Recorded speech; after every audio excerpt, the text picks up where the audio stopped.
merci pour votre accueil.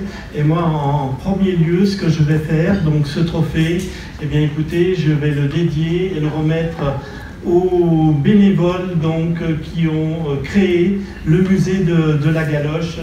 Quelques mots. Donc la commune de Val-de-Virieu, c'est la fusion de deux communes en 2019, la commune de Panissage et la commune de Virieu. L'équipe que j'ai à côté de moi vient me voir et décide de créer un musée de la Galoche. Donc ils sont venus me voir, je lui dis bah, écoutez, j'ai pas de local. Donc ils m'ont dit bah, on va essayer de trouver quelque chose avec l'accord de la famille de Virieu, une annexe du château. Donc aujourd'hui, il y a un musée de la Galoche à Val-de-Virieu. Je vais laisser la parole à Jean-Pierre qui va vous expliquer ce que vous pourrez voir au musée de la Galoche. Il y a sans doute parmi vous des gens qui en ont porté des galoches, c'est-à-dire des chaussures avec des semelles de bois. Oui, c'est ça. Voilà. Et puis il y a que dessus qu'on appelle une tige. Pendant la guerre, ça en est fabriqué 40 millions de paires. Et nous avons monté un musée. Et en fait, nous avons recréé les ateliers depuis le travail entièrement à la main, façonné avec des outils, jusqu'au travail machine. Voilà, notre travail à nous, c'est de vous accueillir. Donc nous étions une équipe de 6 oiseaux complètement déjantés, qui a remonté un truc sans s'occuper de rien ni de personne, et en faisant appel à personne. Et je vous remercie de m'avoir écouté, et je vous remercie ces messieurs. Bravo, bravo. Merci beaucoup. On est très fiers d'être représentés et d'avoir ce trophée, puisque la réussite éducative et l'égalité des chances est un axe prioritaire très fort de notre politique municipale. Ça me fait penser aujourd'hui forcément donc, aux acteurs de cette politique éducative et du campus connecté, Marjolaine, Cécile et Jean-Paul, et puis surtout Philippe qui, sans lui, le campus n'aurait pas existé. Donc je préfère lui laisser la parole. Juste en quelques mots, le campus connecté, donc il y a 89 campus connectés en France aujourd'hui.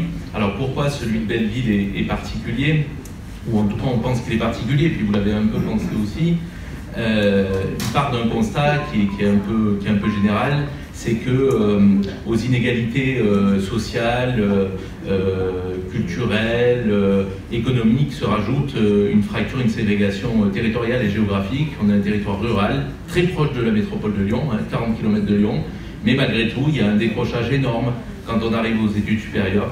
On estime, et les élus ont estimé que c'était une vraie rupture dans l'égalité des chances. Les jeunes ne choisissent pas là où ils naissent, ne choisissent pas dans quelle famille ils naissent, ne choisissent pas dans quel territoire ils naissent, ils y vivent. Et donc, il était de la responsabilité des politiques publiques d'y revenir. Alors, je tiens à remercier le groupe Kayak et Edenbo donc, de l'organisation de ce trophée, enfin de ces trophées, et d'avoir distingué notre petit territoire donc, qui est dans le Nord Cantal, aux confins du Puy-de-Dôme et de la Corrèze, un territoire dans l'hyper-ruralité.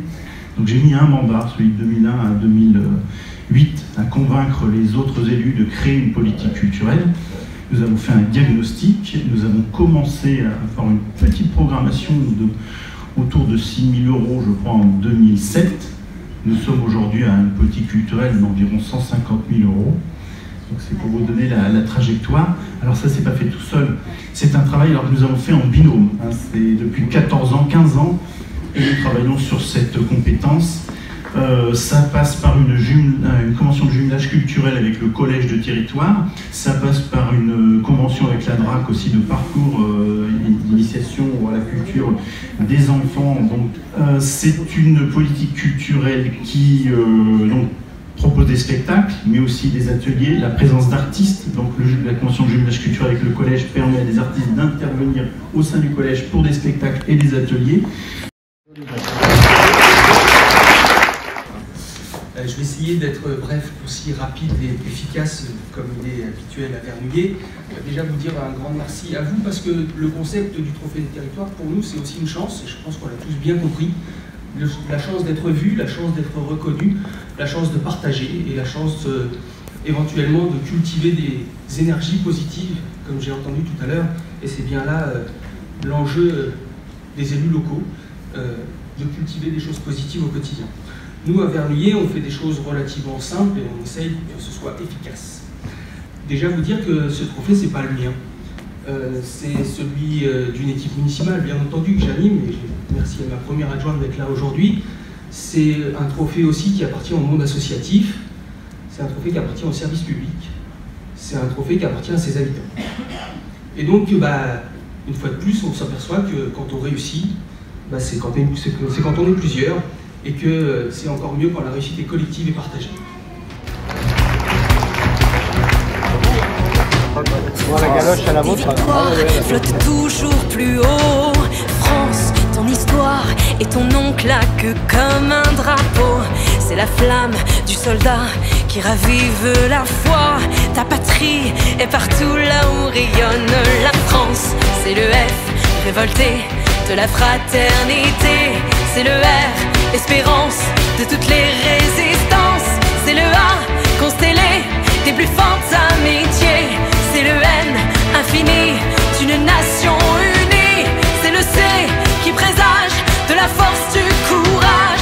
C'est le E, engagé de notre égalité. Pour des siècles de légendes, trois couleurs en